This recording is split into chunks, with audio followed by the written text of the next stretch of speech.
Friends, welcome to my channel. आज मैं आपको जैसे कमेंट्स बॉक्स में बताया गया कि 10 इंच की स्लीव्स मैंने आपको कट करके दिखाई थी, तो उसी तरीके से जैसे 7 इंच की, 8 इंच की या 9 इंच की कटिंग करनी है क्या, तो मैं आज आपको सभी साइज़ के ब्लाउज़ की स्लीव जो है वो कैसे कट करनी है इस वीडियो में आज पूरा मैं डिटेल्स बताने वाली हूँ। इसीलिए वीडियो को आप पूरा देख लो ताकि आपको समझ में आ जाएगा कि आप कौन से भी ब्लाउज़ हो, कटोरी ब्लाउज़ हो, सिंपल ब्लाउज़ हो या प्रिंसेस कट ब्लाउज़ हो, कौन सा भी ब्लाउज़ हो आप उसकी स्लीव्स की कटिंग जो है वो कर सकते हैं। अब देखिए, मैं आपको पेपर के ऊपर समझाती हूँ। यहाँ पे मैंने आपको क्या किया है, पेपर को इस तरीके से डबल किया है। यह बंद बाजू है, यहाँ पे हमारी बंद बाजू है, इस साइड में हमारी ये खुली साइड है। अब देखिए, जब भी हम स्लीव्स की लंबाई नापते हैं तो इस तरीके से नापनी है। कौन सा भी ब्लाउज़ हो आपको एक ही तरीके से स्लीव्स की लंबाई नापनी है। ये देखिए, यहाँ पे हमारे स्लीव्स की लंबाई आती है 4.25 इंच। ये देखिए, 4.25 इंच हमारे स्लीव्स की लंबाई आती है। अभी जैसे 4 इंच हो, 5 इंच हो, 6 इंच, 7 इंच, 8 इंच या 10 इंच, 12 इंच, 14 इंच, जो भी आपकी स्लीव्स की लंबाई हो आपको इसी तरह से नापनी है। तो ये लंबाई जो है यहाँ पे हम इस तरीके से रखते हैं। अब देखिए, यहाँ पे मैं आपको बता देती हूँ। जैसे पूछा गया कि 6 इंच, 7 इंच, 8 इंच की जो स्लीव्स है हम इसी तरह से कटिंग कर सकते हैं क्या, तो ये देखिए, यहाँ पे मैं आपको 6 इंच बता देती हूँ। 6 इंच हमारी लंबाई है, ब्लाउज स्लीव्स की लंबाई 6 इंच है। इसमें आपको 1.5 इंच प्लस करना है। कौन सी भी ब्लाउज़ की लंबाई जितनी हो, 4 इंच हो तो भी 1.5 इंच प्लस करना है, 5 इंच हो तो भी 1.5 इंच प्लस करना है, 10 इंच हो तो भी 1.5 इंच प्लस करना है, या कौन से भी ब्लाउज़ की स्लीव्स हो उसमें आपको एक्स्ट्रा 1.5 इंच एक्स्ट्रा मार्जिन रखनी है। यहाँ पे आपको क्या करना है, इस तरीके से स्लीव्स की लंबाई यहाँ पे आपको इस तरह से एक मार्किंग करनी है। ये जो है ये हमारा एक्स्ट्रा मार्किंग है, जो हमारी फोल्ड पट्टी होती है, ये फोल्ड पट्टी है। अब देखिए, अब यहाँ पे हमारी ये लंबाई हुई प्लस 1.5 इंच हुआ। अब आपको क्या करना है, इसकी चौड़ाई निकालनी है। तो चौड़ाई का तो मैंने बता दिया है। चौड़ाई का कैसे बता दिया है, जैसे यहाँ से यहाँ तक हम चेस्ट का नाप लेते हैं और यहाँ पे हम आर्मोल नापते हैं। ये जो आर्मोल की गोलाई होती है इस तरीके से ये आता है। ये देखिए, यहाँ पे हमारा गला आता है, ये हमारा ब्लाउज़ का पैटर्न आता है। अभी यहाँ पे हमारा ये फ्रंट साइड का गला है, यहाँ पे हमारा ये आर्मोल है। जैसे यहाँ पे हमारा ये यहाँ से यहाँ तक चेस्ट का 1/4 आता है प्लस 1.5 इंच हमारा आता है। तो यहाँ से यहाँ तक जो क्रॉस में हम नापते हैं ये हमारी आर्मोल की चौड़ाई निकलती है। ये देखिए, यहाँ पे जब हम क्रॉस में नापते हैं, हर साइज़ का जो होता है यहाँ पे हमें क्रॉस में नापना पड़ता है। जब हम क्रॉस में नापते हैं तो जैसे जैसे चेस्ट का नाप बढ़ जाता है वैसे वैसे इसकी चौड़ाई बढ़ जाती है। इसी तरह से ये बाजू की चौड़ाई भी हमारी बढ़ जाती है। इसका आपको ध्यान रखना है। इसमें आपको कटोरी ब्लाउज़ हो, प्रिंसेस कट ब्लाउज़ हो, सिंपल ब्लाउज़ हो, कौन सा भी ब्लाउज़ हो, इसी तरीके से आपको यूज़ करना है। जैसे यहाँ से यहाँ तक आपको क्रॉस में नापना है और इसमें आपको आधा इंच प्लस करना है। इसका आपको ध्यान रखना है।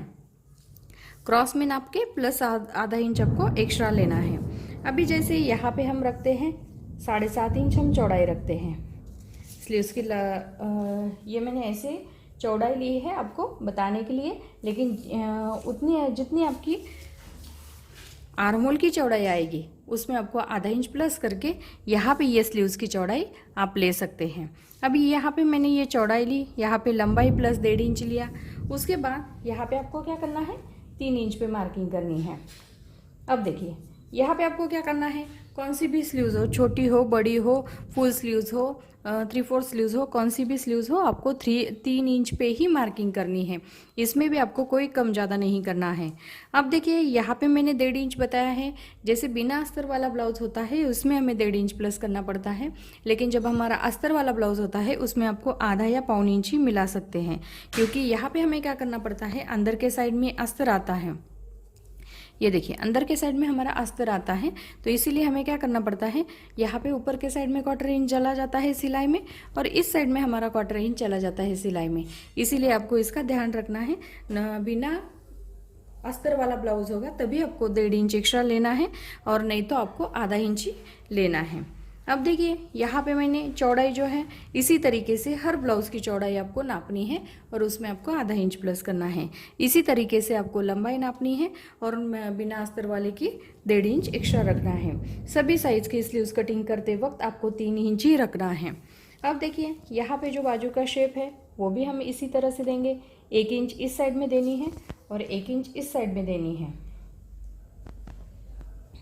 यहाँ पे 1 इंच सीधा लेते हैं और यहाँ पे 1 इंच सीधा लेते हैं। दोनों साइड में हमने क्या किया, सीधा 1 इंच लिया। इससे क्या हो जाता है, जो बाजू का शेप है वो एकदम परफेक्ट आ जाता है। अब इस साइड में 1 इंच और इस साइड में 1 इंच जो है, यहाँ पे हमारा ये शोल्डर जॉइंट होता है और यहाँ पे हमारी जो फिटिंग की सिलाई आती है। इसीलिए यहाँ पे आप देखिए, यहाँ पे जैसे हम सीधा 1 इंच लेते हैं, यहाँ आपको इसमें आपको ज्वाइन करना है। अभी कौन सा भी ब्लाउज हो, कौन सी भी स्लीव्स हो, आपको इसी तरह से स्लीव्स का शेप देना है। इसमें ऐसा कुछ नहीं है कटोरी ब्लाउज है इसीलिए हम शेप इतना 1 इंच देते हैं या आधा इंच देते हैं, यहाँ पे 3 इंच है तो 2.5 इंच देते हैं, ऐसा कुछ नहीं है।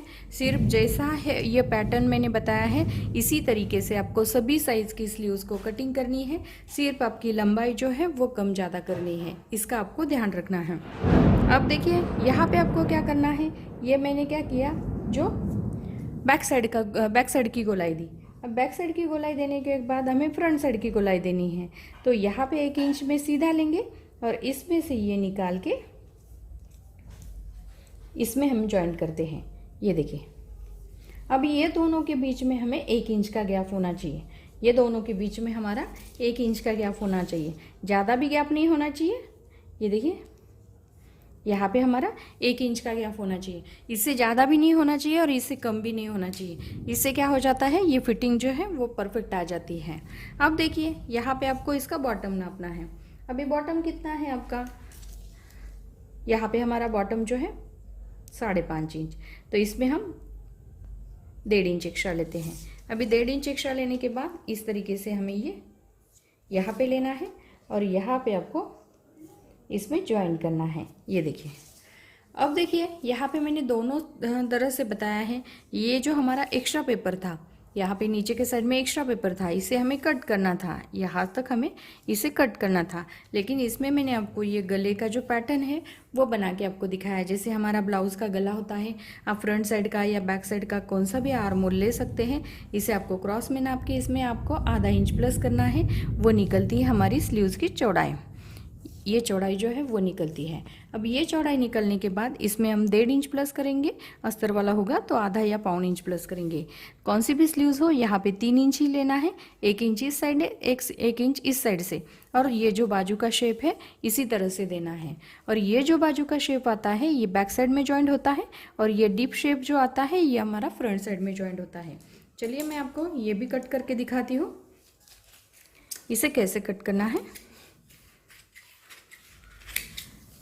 ये देखिए यहाँ पे जो हमने इस तरह से लिया है,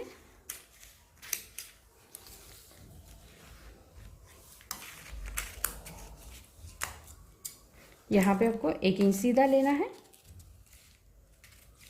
और ये जो बाजू का शेप है इसे हमें इस तरह से कट करना है। अब ये बैक साइड का हुआ तो यहाँ पे हमें फ्रंट साइड का कट करना है, तो हम फ्रंट साइड का भी कट कर लेते हैं।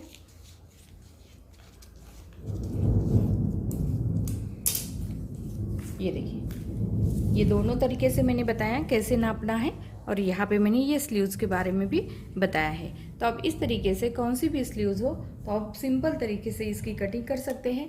कौन सा भी ब्लाउज़ हो, जैसे कटोरी ब्लाउज़ हो, बिना अस्तर वाला ब्लाउज़ हो, बिना अस्तर वाला ब्लाउज़ हो, एक ही तरीका है कट करने का। सिर्फ इसमें हमें कम ज़्यादा करना पड़ता है। चौड़ाई जो है अस्तर वाला हो या बिना अस्तर वाला, चौड़ाई जो है हमें क्रॉस में ही नापनी पड़ती है।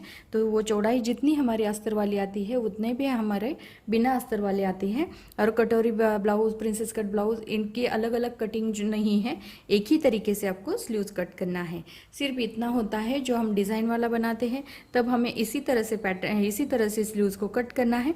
फिर उसके बाद आपको पैटर्न कैसा डालना है वो आप कर सकते हैं। तो यहाँ पे मैंने बहुत ही सिंपल तरीके से आपको समझाया है। मुझे आशा है आपको समझ में आ गया होगा। इसमें जो भी आपको समझ में नहीं आएगा, अब इसमें जो भी लंबाई बढ़ानी होगी तो आप कौन से कितनी भी लंबाई बढ़ा सकते हैं, आप चाहे तो इसमें कम भी कर सकते हैं। सिर्फ आपको ये पैटर्न जो है वो तैयार करके भी रखेंगे तो यहाँ पे आपको जो लंबाई है कम ज़्यादा करनी पड़ती है। अब देखिए यहाँ पे मैंने बहुत ही सिंपल तरीके से आपको समझाया है। मुझे आशा है आपको समझ में आ गया होगा। जो भी समझ में नहीं आया होगा आप कमेंट्स बॉक्स में मुझे पूछ सकते हैं, मैं उसके ऊपर वीडियो बना के फिर से आपको समझाऊंगी।